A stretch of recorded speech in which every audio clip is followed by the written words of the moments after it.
Welcome sa kwentong recap.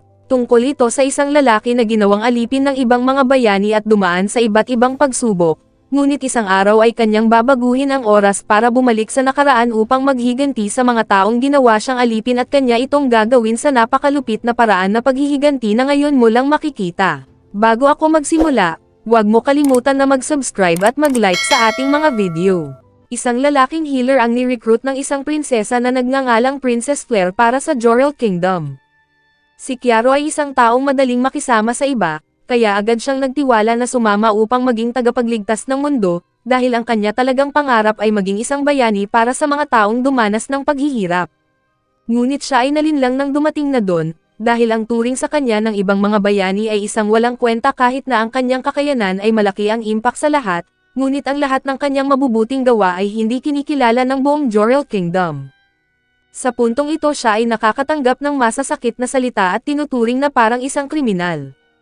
Dahil sa ilang beses na pagtatangka niyang tumakas sa kingdom, ngayon siya ay ginawang adik ni Flare sa isang nakaka-adik na gamot, dahil sa kagustuhan niya na maging tagasunod niya ang kawawang si Kiaro.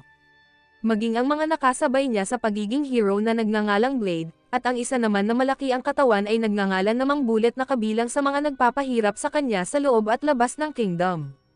Siya ay di nakaligtas sa pang-aabuso sa kamay ng dalawang bayani sa matagal na panahon at nagpatuloy ang paggamit sa kanya katulad ng isang aso, at ginawa rin siyang kasangkapan ng iba't ibang tao sa loob ng Jorel Kingdom. Sa huli ay nagkaroon ng pagbabago sa katawan ni Kiaro at nasanay din siya sa mga gamot na ipinaiinom sa kanya ni Flare para maka-recover. Bagamat wala pa siyang kakayahang lumaban sa mga nakapalibot sa kanya na malalakas na hero, isang magandang gawin ni Kiaro ay ang maghintay ng tamang pagkakataon at magpanggap hanggang sa dumating na ang tamang oras. Ngunit ang ginagawa nitong pagkukunwari ay di nakaligtas sa kapatid nitong babae na nagngangalang Nor na may alam sa kanyang binabalak, ngunit ito ay di niya ipinaalam sa iba kapalit ng pagbibigay ng masarap na protina ni Kiaro sa kanya. Dumating na ang pinakahinihintay niyang pagkakataon kung saan hindi nagtagumpay ang mga bayaning pabagsakin ang isang Demon Lord, kaya sinamantala ito ni Kiaro habang nanghihina ang mga hero at ang Demon Lord. Tumawa na parang isang demonyo at inilabas ang hirap na kanyang pinagdaanan, hanggang sa natalo ito ng mag-isa ni Kiaro sa harap nilang lahat. Ngunit sa kanilang laban ay napagtanto niya na parehas lang silang dumaranas ng pang-aabuso katulad na lamang sa kanya kaya pinagkatiwala ng demon ang kanyang abilidad sa ating bida at siya ay talagang lubhang nakakatakot ngayon. Si Kiaro na ang pinakamalakas sa buong mundo, kaya walang sino man sa oras na ito ang magagawang abusuhin siya at muling ituring katulad ng isang alipin, ngunit imbis na gamitin ito ni Kiaro sa kanila sa mga sandaling ito ay nararapat sa kanila ay isang perpektong paghihiganti at gawin silang mga nagmamakaawa sa kanyang harapan. Habang ginagawa ito ay pilit na hinihingi ni Flare sa kanya ang ibinigay ng Demon Lord, pero walang balak ang ating bida na sayangin ang isang pagkakataon sa mga oras na ito kaya kanyang ginamit ang crystal para payagan siyang bumalik sa nakaraan kung saan nagsimula ang lahat. Siya ay nagsimulang gumising sa nakaraang 4 na taon sa isang maliit na village kung saan siya naninirahan. Muli silang nagkita ng kanyang tinuturing na kapatid na babae, ngunit sa puntong ito si Kiaro ay isang normal na bata na di maalala ang mga nangyaring hindi kaaya-aya sa kanya sa hinaharap. Isang boses ang laging naririnig ni Kiaro mula sa di kilalang tao at pilit siyang dinadala sa isang masukal na gubat. Nagpakita sa kanya ang isang kakaibang babae at hinalikan siya nito upang gisingin ang natutulog niyang kapangyarihan. Siya ay nagkaroon ng kakaibang mata na tinatawag na Eye of Spirit, kung saan kanyang malayang makikita ang mga abilidad ng bawat tao, kasama na ang kanilang antas. Muling bumalik ang kanyang alaala mula sa nakaraan kung saan kailangan niya itong paghandaan dahil sa araw ng kanyang kaarawan ay pipiliin siyang bayani ni Flare para sa Jorel Kingdom. Nagsimula siyang kumain ng mga halamang gamot para paghandaan ang mga droga na tatanggapin ng kanyang katawan upang di siya gaanong masira. Lumipas na ang ilang araw, kung saan dumating na si Flare para i-recruit siyang healing hero at isama siya sa Jorel Kingdom bilang kanilang bagong bayani. Sa mga sandaling ito ay pwede nang magsimula si Kiaro sa kanyang balak, ngunit sa mga oras na ito ay di pa ipinapakita ni Flare ang totoo niyang pagkatao. Napansin ni Kiaro na wala pa siyang magagawa upang talunin ang lahat ng mga hero na magiging banta sa kanya. Kaya naman hahayaan ni Kiaro na maulit muli ang mga nangyari noon, kung saan siya ay inabuso at pinagsamantalahan ng ibang tao. Ipinatawag siya para ipagamot sa kanya ang isa pang hero na babae na naputulan ng kamay na nagngangalang Kurama. Matagumpay naman niya itong napagaling, pero kailangan ni Kiaro na magpanggap na nawalan ng malay para sa kanyang binabalak na plano. Hindi naman nagustuhan ni Princess Flare ang ipinapakitang asal ni Kiaro, kaya inutos niya sa matanda na ikulong si Kiaro at ipag-amit sa kanya ng tama ang kanyang kapangyarihan at saktan ito pag di sumunod. Tumawa si Kiaro katulad ng isang nasa sabik, dahil kanyang nalaman na wala itong pagbabago sa kasalukuyan kaya naman ang kanyang plano ay talagang dapat nating abangan at paghandaan. Pagkatapos ng pagpapagaling, sunod naman ay dapat na magpanggap at kanyang sinasabi na siya ay nababaliw dahil sa epekto nito sa kanyang katawan. Kung siya ay talagang nababaliw na, dapat lang na siya ay ipasok sa kulungan. Kaya naman kanila itong kinulong at gawing adik sa isang potion, pero ito ay talagang kasama sa kanyang mga plano dahil ito ay kanya nang napaghandaan at maghintay ng tamang pagkakataon. Nagpatuloy lang siya sa panggagamot sa mga bayaning sugatan, pero wala silang alam na nakukuha ni Kiaro ang kanilang mga kapangyarihan. Siya ay patuloy na pinahirapan at inabuso ng babae, hanggang sa nagkaroon siya ng tamang oras at lakas upang simulan ang pinakahinihintay niyang paghihiganti sa kanya. Pinatay ni Kiaro ang mga bantay at tumakas sa kanyang silid, at kanyang pinagpalit ang muka nilang dalawa ng commander ni Flare na nagngangalang Leonard upang malinlang ang mga natitira pang hukbo. Siya ay nagsabi ng ilang kasinungalingan at sinamantala ang pagkakataon na patayin ang dalawang bantay nito. Tinanggal ni Kiaro ang kanyang kapangyarihan, pagkatapos ay ipakilala ang sarili para sa tunay na pakay. Ngayon siya ay nagmamakaawa sa kanya upang siya ay palayain ni Kiaro kapalit ng kanyang mga kayamanan. Binigyan siya ng pagkakataon ng ating bida kung saan hahayaan niya itong mabuhay sa oras na di niya magawang sumigaw habang binabale ang kanyang mga daliri. Gayunpaman, binabalik ni Kiaro sa dati ang kanyang kamay upang mas lalo itong magdusa at sa pangalawang pagkakataon ay nagawa siyang mapasigaw ni Kiaro, kaya naman ipaparanas ngayon ni Kiaro sa kanya ang lahat ng pang-aabuso na ginawa sa kanya. Ngayon ang kanyang pagkatao ay tuluyan ng nasira dahil sa mga pahirap ng ating bida. Alam nyo na siguro kung ano ang tinutukoy ko, hindi pa dito nagtapos dahil iniba ni Kiaro ang kanyang muka at pagkatapos ay binura ang kanyang mga alaala. Ngayon ang dating masama ay nagmuka ng mabuting tao at tinatawag siya ni Kiaro sa pangalang Freya, ang princess ng Jorel Kingdom na ngayon ay isa ng alipin ng ating bida. Bago sila tumakas sa kastilyo ay kinailangan niya munang ipakita na patay na si Flare gamit ang katawan ng ibang tao. Pagkatapos ay binago rin niya ang kanyang muka at ang kanyang pangalan sa tawag na Kiaruga the Healer. Kung di mo napanood ang anime na ito, kawawa ka naman kung ganon. Ngayon siya ay tapos na sa kanyang unang hakbang, sunod naman niyang gagawin ay hanapin ang dalawang hero na nang-abuso sa kanya na sina Blade at Bullet para sunod na pahirapan. Nagtungo sila sa isang lungsod na malayang nakakakilos ang mga taong kriminal. Napansin ni Kiaro na may kakaiba sa tubig na iniinom ng mga tao doon kaya karamihan ay nagkakaroon ng sakit na TB. Gumawa siya ng gamot gamit ang kanyang dugo para kumita na rin ng pera at makatulong sa mga tao doon.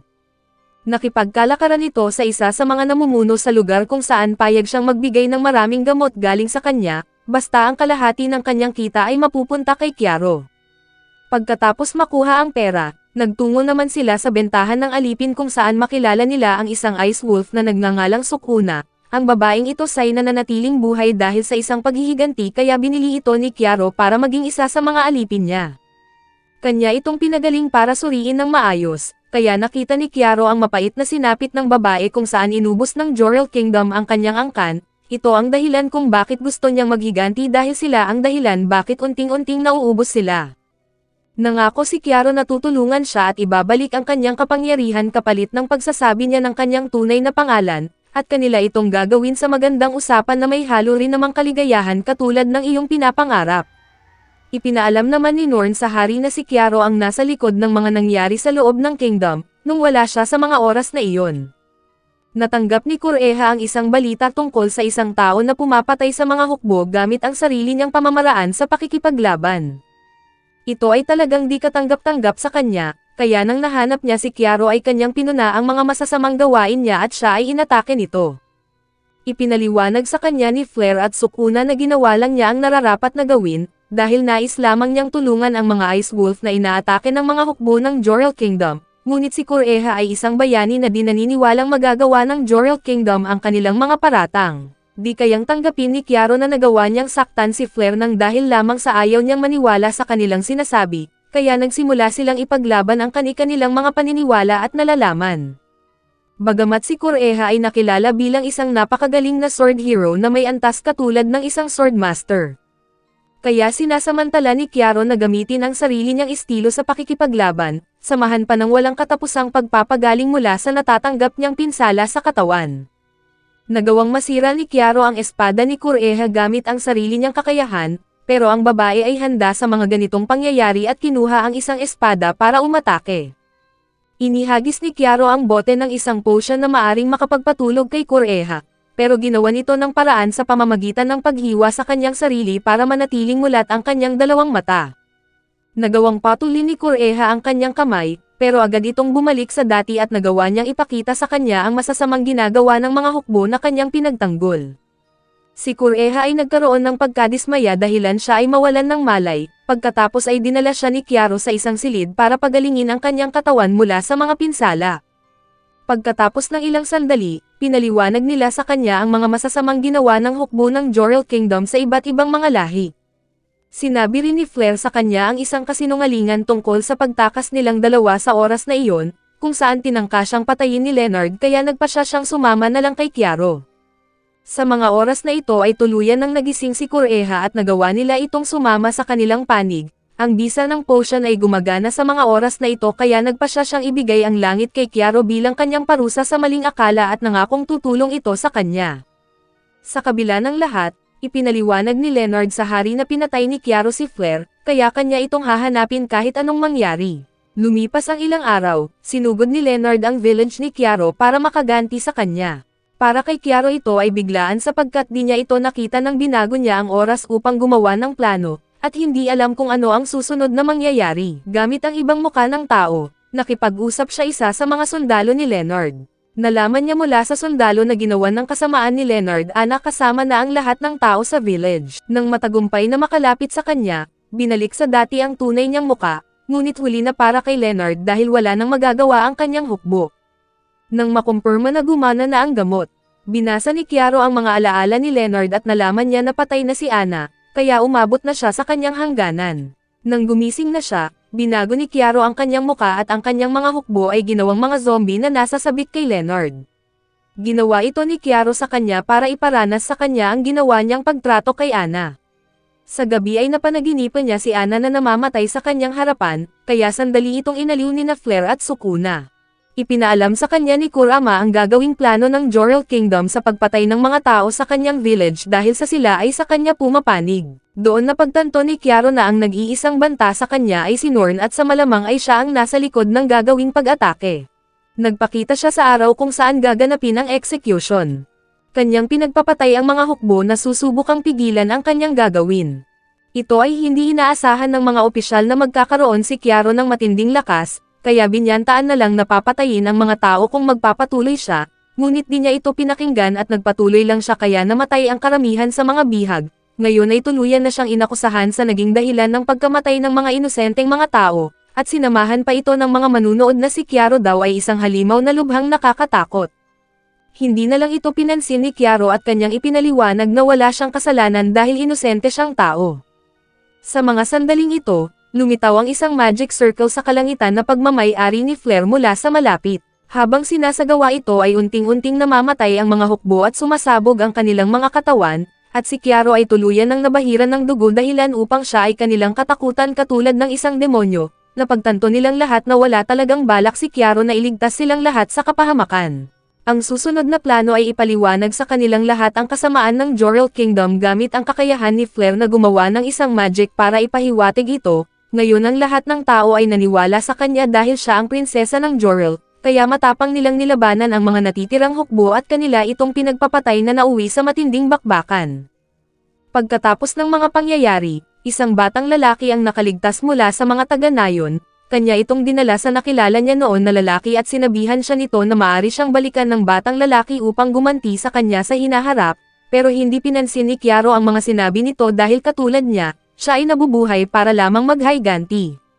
Nang malapit na siyang umalis sa lungsod, ibinahagi sa kanya ni Kurama ang isang mensahe, kung saan malapit ng pamunuan ni Prinsesa Norn ang isang hukbo na gaganapin sa isang lungsod, na nagbigay ng interest kay Chiaro.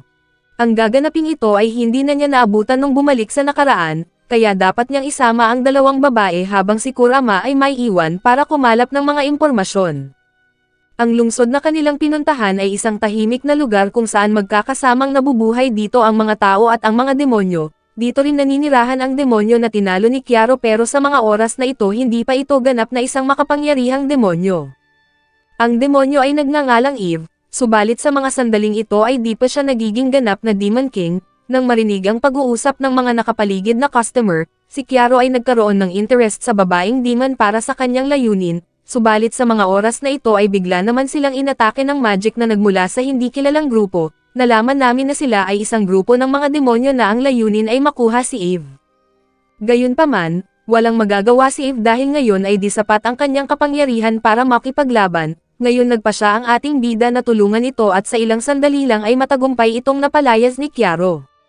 Nakipagkalakaran siya kay Eve, kung saan tutulungan ito ni Kiaro sa pagiging Demon Lord niya sa hinaharap, ngunit ang kapalit nito ay ibibigay naman niya ang puso ng Demon Lord sa kasalukuyan. Ang babae ay medyo nag-iingat na sumang-ayon sa kanyang gusto, pero kalaunan ay pumayag din ito dahil ito ang nararapat niyang gawin ang makipagsanib puwersa sa kanya. Inalok niya rin itong sumama sa kanya, pero nasasaksihan ng babae ang ginagawang digmaan ni Kiaro at inaanyayahan niya itong sumali sa ginagawa nilang party para masaya. Nagtungo si Kiaro kasama si Setsuna sa kampo ng kalaban at tinalo nila ang lahat ng halimaw. Pagkatapos ng sandaling pag-uusap, nalaman niya na ang mga demonyong ito lang ang nakakaalam tungkol kay Eve. Ngayon sila ay ipinatapon ni Kiaro sa malalim na lugar para maging pagkain ng mga kamukamo. Matyagang naghihintay si Kiaro sa pagdating ng grupo ni Norn sa lugar. Siya ay nagkaroon ng isang kaibigan na nagngangalang Carmen na nakakaaliw para sa kanya. Kalaunan ay dumating na si Norn sa lungsod kasama si Blade, ang hero na matagal na niyang hinahanap.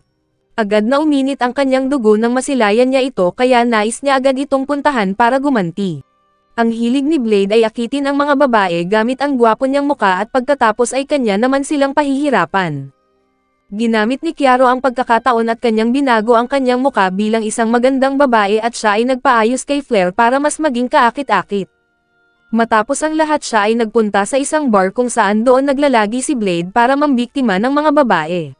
Matagumpay na nahulog si Blade sa nais niyang mangyari, ngunit hinarang sila ng isang lalaki na nais ipaghiganti ang kanyang anak na babae, pero ginamit ni Blade si Kiaro para pabagsakin ang naturang lalaki. Sa kadihala ng hawak niya si Kiaro sa mga sandaling ito. Dahil doon ay tuluyan ng nagulo ang kanyang binabalak, pero ito ay magandang pagkakataon pa rin kay Kiaro dahil hindi alam ni Blade kung ano talaga ang tunay na pakay sa kanya ni Kiaro. Ngayon sila ay nasa hotel para gawin ang katulad ng pinapangarap ng lahat sa tunay na buhay, habang iniisip ni Blade na maswerte siya sa gabing ito, pero nagulat siya sa kanyang nalaman dahil ang babae na nais niyang isahan ay isang lalaki dahilan upang siya ay magsuka. Sinamantala ni Kiaro na masugatan si Blade gamit ang patalim na may lason. Sinusubukan niyang ipagtanggol ang kanyang sarili ngunit balewala dahil sa lason sa kanyang katawan. Ngayon ang paghihiganti ni Kiaro ay magsisimula pa lang, si Blade ay hindi magawang tumayo para tumakbo. Nagpadala si Kiaro ng 3 halimaw na counterelado ng potion. Sa oras na ito ay hiyang-hiya si Blade habang pinapanood siya ng paborito niyang babae ang ginagawa ng mga halimaw sa kanya. Pagkatapos ng masayang eksena ay hinayaan na ni Kiaro na kainin ng 3 halimaw ang babae habang nagmamakaawa sa kanya. Pagkatapos ng sandaling pagganap, ang divine weapon ni Blade ay bumalik sa pagiging gem at kanya itong kinuhara upang pakan-abangan. Sumunod ay nagkita sila ng isa sa mga bantay ni Norn na nagngangalang Hawkeye, ang hero na talagang hindi gusto ni Kiaro na kalabanan sa kadahilan ng mas malakas ito sa kanya. Kaya si Kiaro ay dapat na maghanda dahil isa ito sa magiging sagabal sa kanya. Gamit ang nakuhang bagay kay Blade, gumawa si Kiaro ng sarili niyang sandata na tutulong sa kanya upang magawa niya itong matalo sa one-on-one. Dumating na ang araw kung saan magsisimula na si Norn na isagawa ang kanyang binabalak na sakupin ang lungsod. Nagsimula na ang mga hukbo na patayin ang tao at mga demonyo na sinasakupan ng naturang lugar. Ang matinding labanan ay nagpatuloy habang walang pinipiling kahit sino. Maging ang kaibigan ni Kiaro ay pinaslang ng sandatahang hukbo. Sa mga oras na ito, ang galit ni Kiaro ay talagang walang patawad kahit na sino man, pinagpapatay niya ang mga sundalo na parang mga hayop at pinasok niya ang palasyo kung nasaan si Norn. Muling ginamit ni Flare ang kanyang kakayahan gamit ang kanyang koneksyon sa Jorel Kingdom, kanyang hinikayat ang lahat ng mga hukbo ni Norn para ipahiwatig na ang laban ay dapat nang itigil dahil wala itong magandang patutunguhan para sa lahat. Ang lahat ay maayos na sumunod sa kanya dahil mas paniniwalaan nila siya sapagkat mas nakakatanda ito kaysa sa kanilang sinusunod na si Norn. Ang dating nakakatakot ay biglang naging mabait ng ganun, kaya napagtanto niya na may kakaiba sa mga kinikilos ng nakakatanda niyang kapatid, ang kanyang mga sinasabi ay ganap na walang pagkakamali, ito ay talagang gusto ni Kiaro na isama siya sa kanyang mga kasangkapan. Habang ang dalawa ay nag-uusap, nagawang makapasok ni Kiaro at mabilis na pinatay ang mga bantay at si Hokage na lang ang natitira, ngayon sila ay naglalaban para patunayan ang kani-kanilang mga kakayahan, si Hokage ay talagang napakalakas para sa kanya, ngunit ito ay napaghandaan na niya katulad ng kanyang kaarawan at nagawa niya itong mapatay gamit ang sariling lakas, si Hokage ay agad na sumabog na parang Piccolo. Ngayon ay matagumpay nang nakuha si Norn at kanya siyang dinala ni Kiaro sa isang silid. Nalaman namin na si Norn ang utak ng pag-atake sa kanyang village kung saan ang kanyang kaibigan ay nagdusa sa kanilang mga kamay. Tulad ng nakasanayang gawin ni Kiaro sa mga katulad niya, si Flare ang kanyang ginamit para pahirapan ito at magmakaawa sa kanya, ngunit ito ay hindi natin masasabing parusa kung may halo naman itong kasarapan katulad na naman ng iyong pinapangarap. Pagkatapos nito ay binago rin ni Kiaro ang kanyang ugali at binura din niya ang mga alaala nito, ngayon ay tinatawag na siya ni Kiaro sa pangalan na Ellen. Ngayon ang kanilang tagumpay ay dapat nilang ipagdiwang katulad ng iyong napapanood pag ikaw ay walang kasama sa bahay, katulad ni Eve na matatapos na lamang ang kwento ay talagang tamang nanonood na lang muna sa gilid. Ngayon ang huling eksena ay magtatapos sa kanilang paglalakbay para hanapin ang isang demonic bird, habang si Bullet ay patutuloy na nabubuhay pa rin sa paghahanap sa kanyang first love na si Kiaro. Siya ay talagang dapat nating tularan at kung nagustuhan mo ang video natin ay huwag mong kalimutang mag-iwanan ng isang subscribe at isang like sa ating video mga idolo.